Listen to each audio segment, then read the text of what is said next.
Raidījums taps ar Sijā Motofavorīts atbalstu.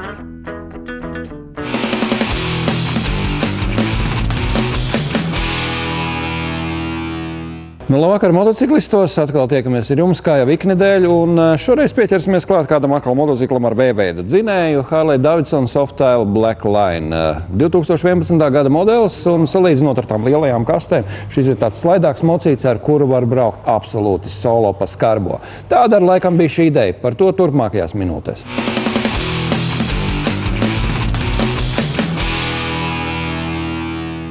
Sešdesmito gadu beigās ar Harley brauc ļoti skarbi vīri. Vieni paši apceļoja Ameriku.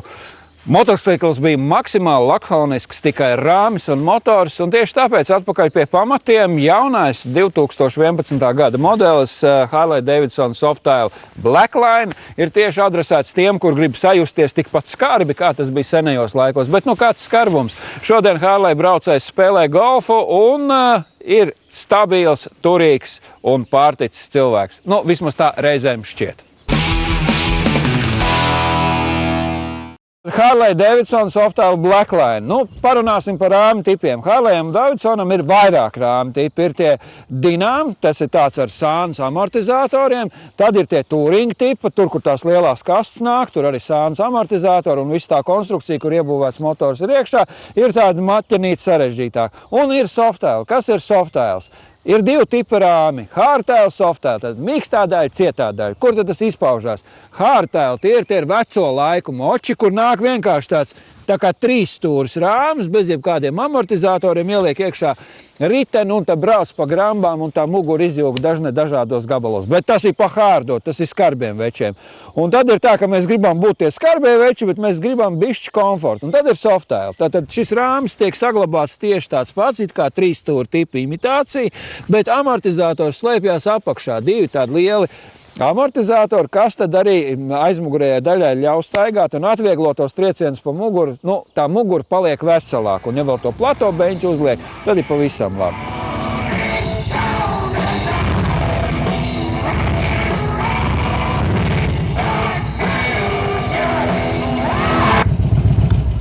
Pilnīgs ārprāts teikšu. Ja jūs kaut kur uz ceļa dzirdat šitādu troksni, zināt, Aivars Brīzi jau ir ceļā, tūlīt viņš būs klāt, un viņš ir atbrauc šeit. Sveiks, Aivar! Sveiks! Kā bija, kā šodien dieniņa?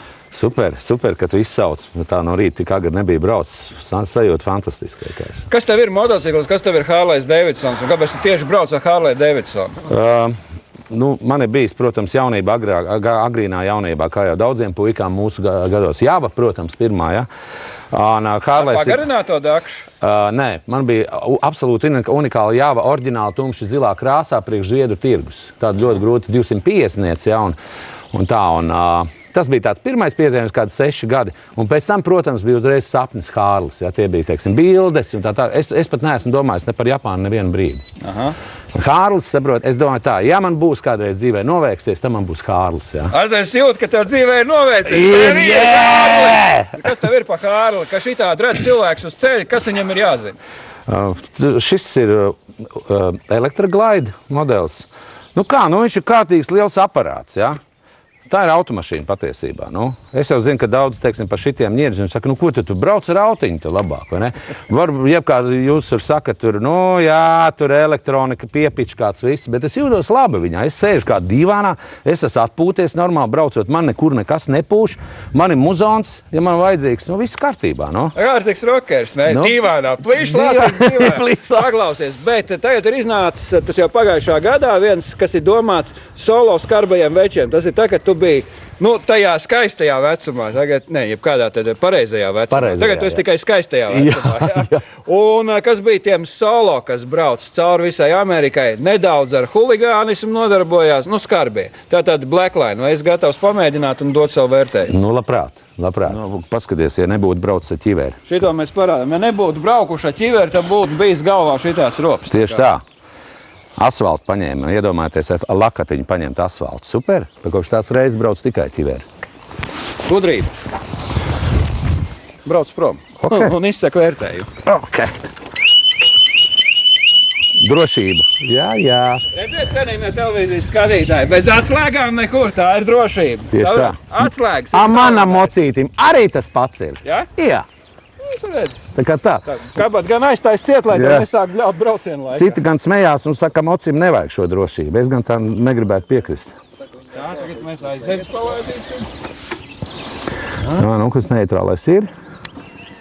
Nostrādāja sūknītis. Ak, Dievs! Vecīt, un tas ir pirmie kilometri. Blin, nepierasti viegls. Absolūti viegls. Ārprāts, no?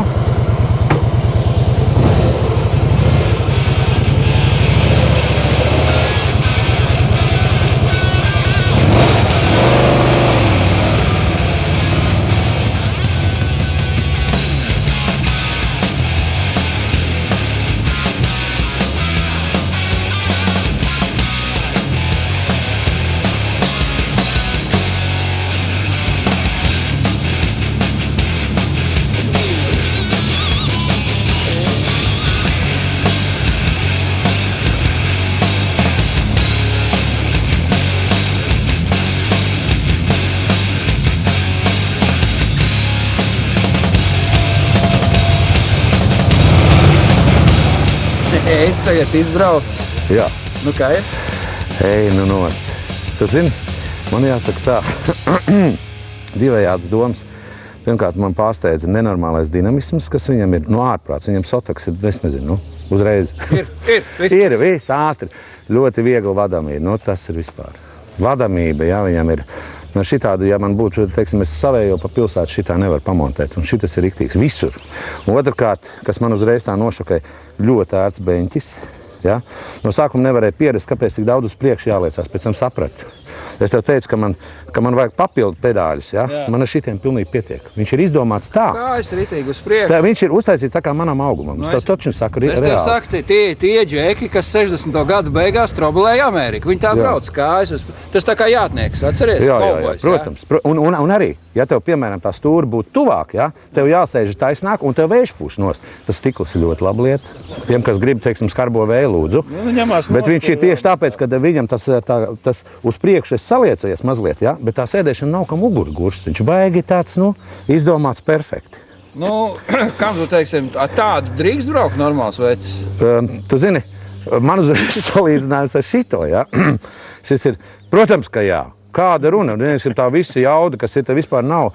Otrkārt, tas asketisms, tā ir īstenībā baigi foršā lieta. Tas ir, zini, kas es gribu vilkt paralēlus. Man no sākuma nepatika šis te aizmugurēs, tas baigi prastais likās. Bet es sāku skatīties, ir tā zviedru funkcionalitāte. Tas te arī ir iekšā. Industriālais dizains. Jā, super, nē.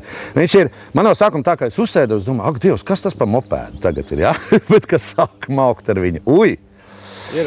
Vot šitas ir riktīgi. Otrkārt, es abrīnoju, viņam nav, teiksim, tā vibrācija. Nu, nav viņam vibrācija tāda. Viņam ir tas B-tipa dzinējs ar balansējošajo vārsu. Skaidrs, tāpēc. Nu jā, redzi, man ir te saucamies pilvenam un vibrācija vienalga jūt, vai ne, un tā. Jā. Bet to hārļa garu vienalga šita jūt iekšā. Vienalga, saprot, man patīk, ka viņam nav tā kā Japāņiem, viss tā baigi maigi, viņam tāpat pārslēdzās ar klikšķi un viss. Skatītājiem vai būtu skaidrs, patīk, nepatīk? Jā! Super!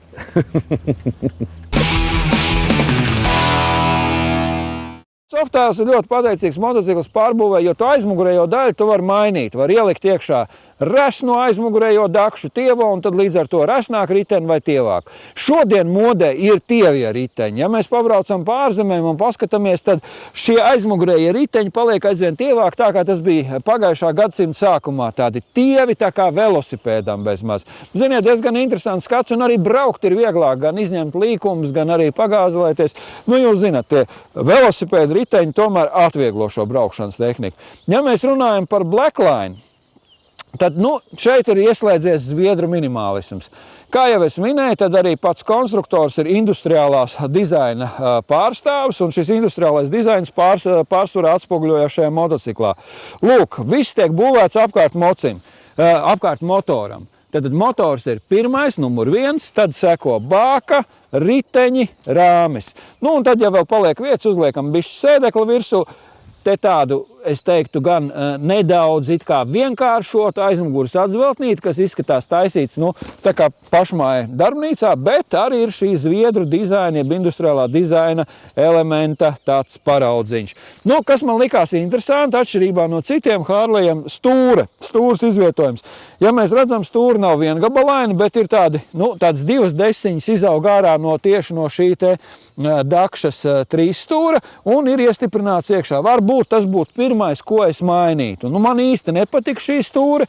Es uzliktu virsū kādu standarta variantu un arī padomāt, kur novietot spidometru. Pārskatāmi, labi, bet tai pašā laikā te pa vidu... Kaut gan nē, vieta ir laba, bet ja es lieku pilno stūri, tad jāmeklē vieta, kur varētu uzlikt šo te spidometru.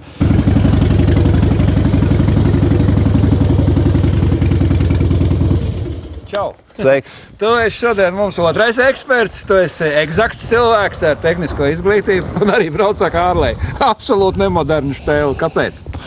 Es nedomāju, ka tā ir nemoderna štēle, un tas vairāk ir tāds stila jautājums. Ja tu gribi braukt ar kaut kādu japāņu baiku, tad tas ir japāņu baiks. Ja tu gribi braukt ar čoperi, tad tur tas čoperis, tur tās makitani Harlejā. Ja. Parasti vienmēr vismaz Latvijas teritorijā tā, ka veči izvēlās tos milzīgos, tos ar kastēm apkrāmētos motociklus, jo nedod Dievs kāds padomās, ka es braucu ar mazāku mociju. Es skatos, tu brauc arī ar Softail, kas ir šīs pašas dzimtas radinieks. Kāpēc tu izvēlējies Softail un no ko Softails atšķirās? Softails atšķirās ar to, ka viņš ir būvēts tādā minimalismā. Ja? Viņam galvenais ir motors un ap motoru ir būvēts vispārējais. Ja? Un kāpēc es izvēlējos Softail? Tāpēc, ka Softails ir faktiski, viņš ir visvairāk piemērots pārbūvēji. Ja tu gribi, ziemas vakaros sēdēt internetā, pasūtīt visādas tur smukas tur detaļiņas, ja, vai iet autosalonā, tad ir motorsalonā un pēc kataloga paņem tur cits stūri, cits rokturs, spoguļus, tur tahometrs, visu ko, ja, tad tas mocis ir tev, ja. Tad ir jaunais Blackline izbrauc, un tad varbūt par tām ir atšķirības starp tavējo, vai nav? Es nerunāju par dizainu, tīri par tādām tehniskām sajūtām. Labi, mēģināsim. Ķeries klāt? Jā.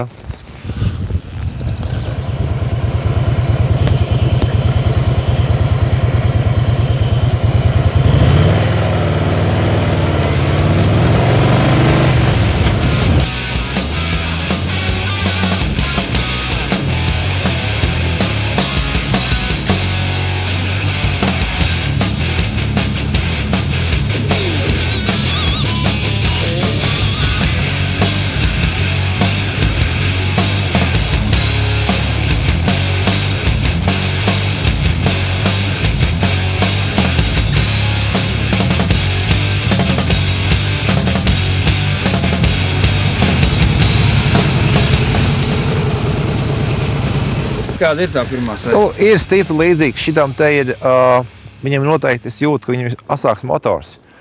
Jo viņam ir kaut kāda, laikam, viņam ir lielāka kuba, jaunais motors, tas motors vairāk reaģē uz gāzi. Tas braukšanas baudas ir, sajūtas ir tādas pašas. Man ir bišķi pataisīti tie kāpšas, beņķis, tur es jūtu starpību, bet es saprotu, ka tev uzreiz ir idejas, ko vajadzētu nomainīt. Ko tu mainītu? Ko es mainītu?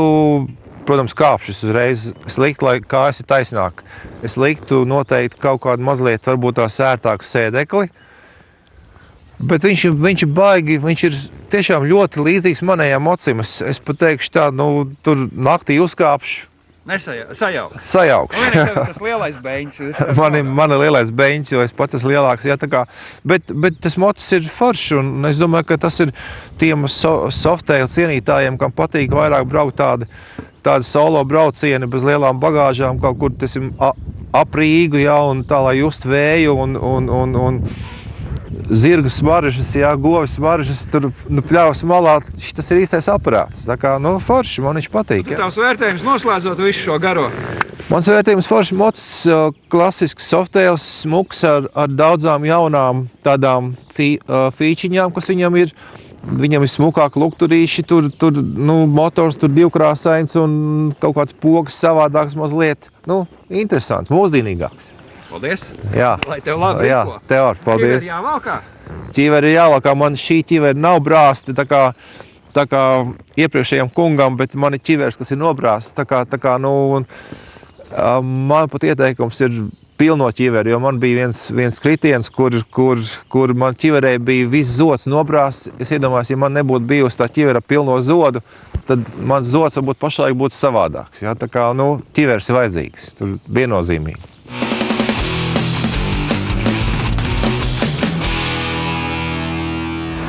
Maija mēnesis moto pasaulē un arī cilvēku dzīvēs vienmēr ir ar cerībām. Mēs stāvam šeit un skatāmies uz ceļu, kurš gan nedaudz pelēks, bet tūliņ tur šausies motocikli. Bet kamēr tie nešaujās par lielākiem jaunumiem moto pasaulē.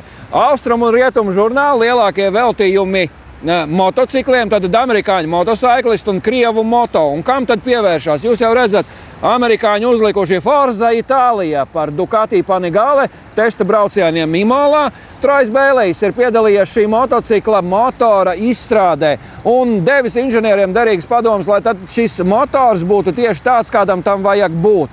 Tātad, lai tas būtu pielāgots ne tikai trasēm, bet lai arī normāli cilvēki varētu ar viņu pabraukt pa ielu. Arī krievi ir piedalījušies šajos testa braucienos un pat intervija ar Troju Bēliju. Pievērsīsimies tad Ducati Panigale motociklam, leģendai, kurš šobrīd ir uz mūsu ceļiem, jo ir ieradies Latvijā. Vēl ko es gribētu teikt, ja iepriekšējie Ducati bija turpinājums viens otram, tad Ducati Panigale ir radīts pilnīgi no tīras lapas. Ducati Panigale. Arābu pavasars politikā, arī tehniskajā dzīvē jaunums saistīta ar Abu Dabi trasi. Tur žurnālisti no visas pasaules tika aicināti iepazīst jauno Ducati Panigale 1199. Trojs Bēlijs tika iesaistīts motora izstrādē, un pēc viņa rekomendācijām inženieri šobrīd ir panākuši 195 zirgspēkus, kas priecē Ducati fānus. Panigale īpatnība no tīras lapas. Tas nav turpinājums iepriekšējiem modeļiem. Tas ir pilnīgs jaunums. Galvenā nesošā konstrukcija šobrīd ir dzinējs. Galvenā atšķirība – Ducati Panigale tiek veidots no trases, no sacīkšu motocikla un pārcelts uz ielu. Nevis otrādi, kā līdz šim lielākā daļa motociklu no ielas pilnveidoti trasei. Trojs Bēlijs uzskata, ka pats galvenais Ducati Panigale ir tas, ka arī bez traction kontroles šis motocikls ir ļoti vienkāršs vadībā. Galvenais nesot arī tādi pārrāvumi vidējā posma apgriezienos. Tātad nav šie iekritieni. Un, protams, pats galvenais nedaudz vieglāks, nedaudz jaudīgāks. Kas tad arī nepieciešams kārtīgam sporta zirgam. Ducati Panigales ir pieejams 4 modifikācijās. Ir Panigale, tad nāk Panigale ar ABS, kas ir šis konkrētais motocikls. Tad ir Panigale S modelis, kuram jau nāk klāt daudz interesantas lietas, kā piemēram elektroniski regulējumie Ohlins amortizatori, Bluetooth atslēgas un arī šādas tādas karbona detaļas. Tad nāk S variants ar ABS, kas ir atkal, varbūt tas ABS ir vairāk vajadzīgs ielai. Un tad nāk Panigale Tricolor. Ja mēs runājam par trasi, tad Tricolor būtu tas pats labākais variants priekš trases, jo viņam komplektācijā jau nāk sporta izplūdes. Gan standartā viņi nāk līdz iebraukšanas periodā, viņam tomēr būtu vēlams atstāt standarta izplūdi.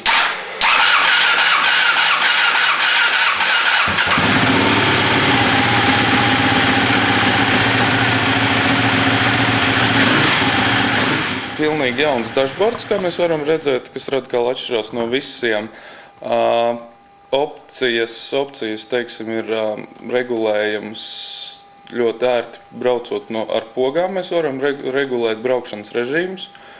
Mēs varam redzēt, ka dzinēja jauda priekš slapu seguma ir 120 zirgspēki tikai. Pēc tam mēs aizjām uzreiz, kur visas traction kontrolas, pretspolēšanas ABS ir principā paredzēta priekš trases. Un ir tāds standarta sporta režīms, arī 195 zirgspēki. Traction kontrols ir pieregulētas ABS, bet viss šīs iepriekš minētās sadaļas var arī cilvēks pats mēģināt pielāgot savam braukšanas stilam. Ducati Panigale šobrīd ir Rīgā. Protams, mēs nevaram tā kā Abu Dabi pieaicināt Troju Bēliju, bet kāpēc ne Agri Neju vai Bruno Roškalnu? Skatīsimies, mēģināsim un izbaudīsim, ko sniedz šis motocikls, kurš nācis no sacīkšu staļļiem.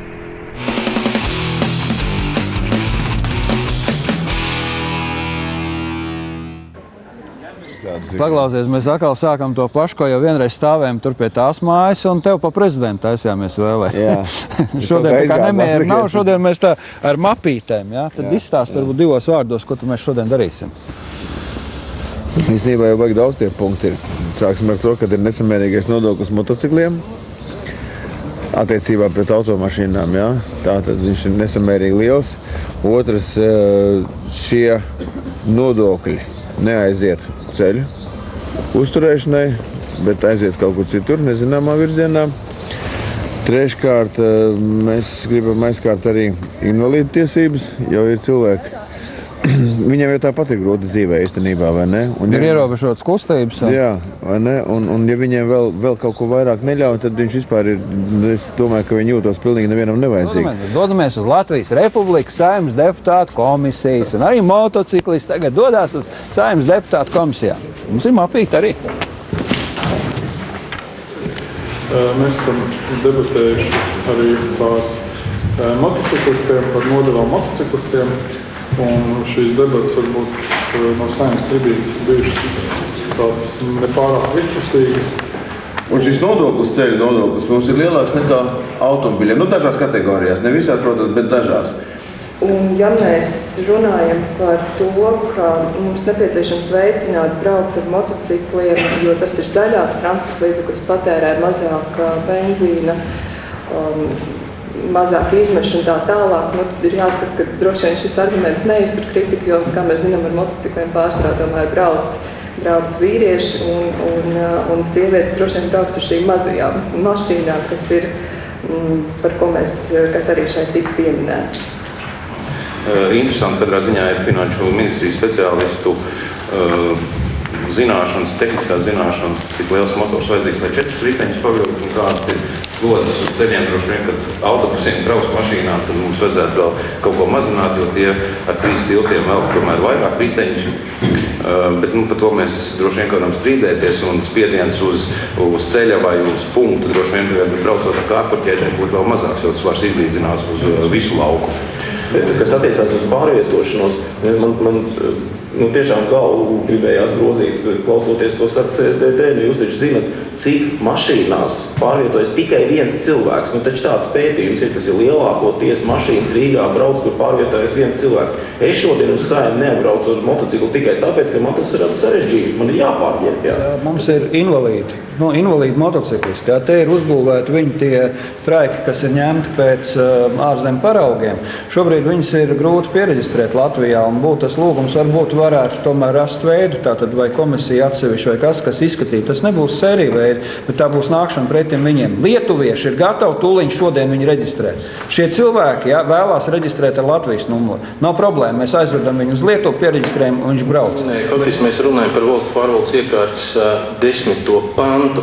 Un es aicinātu kolēģis gan no Finanšu ministrijas, gan no Satiksmes ministrijas, gan arī no pārējām valsts institūcijām. Reiz par reizē to pārlasīt, tur diezgan precīzi uzskaitīts, kā ir jādarbojas valsts pārvaldei. Un faktiski galvenais, ko es gribu uzsvērt arī par šo labas pārvaldības principu, kas diezgan precīzi tur ir atspoguļots. Un tiešām tas, par ko ir runa, tad nevis kā izdomāt daudzus iemeslus, kāpēc kaut ko nedarīt, bet gluži pretēji tātad rēķināties ar ikviena cilvēka šīm te vajadzībām un tiesībām. Jautājums tomēr ir par atbildību. Un tad mēs pēc tam, kad lācis ir aizbēdzis, pieņemsim no līganas, tad mēs sākam domāt, kurš pie tā bija vainīgs un kāpēc tā sēta neizturēja. Te ir tieši tas pats, tas būs līdz tam gadījumam, kad kaut kas notiks un kaut ko viņš nonesīs vai kaut kas novozīs vai kāds cietīs. Kurš to atbildēs? Jo es arī šobrīd būtu labprāt atbrauc, teiksim, uz darbu ar motociklu. Ja? Kāpēc ne?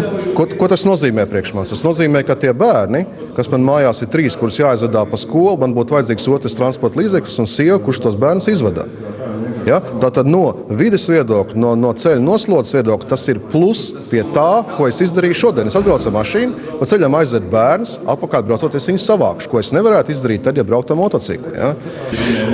Tas ir labi vai slikti, ka mēs sākam šitā runāt? Arī reizēm karstāk? Nē, protams, ka labi. Savādāk jau nevar saprast, kur tā patiesība ir. Un šodien, es domāju, pietiekoši labs risinājums ir atrasts, ja, kas mēs konceptuāli atbalstam motocikliem iet tehnisko apskatu vienreiz pa 2 gadiem.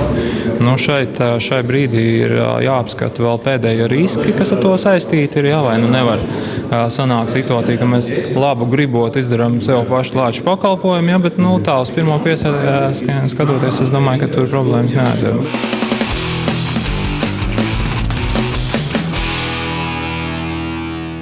Nu, ko es varu novēlēt jums veiksmīgu nedēļas nogalu?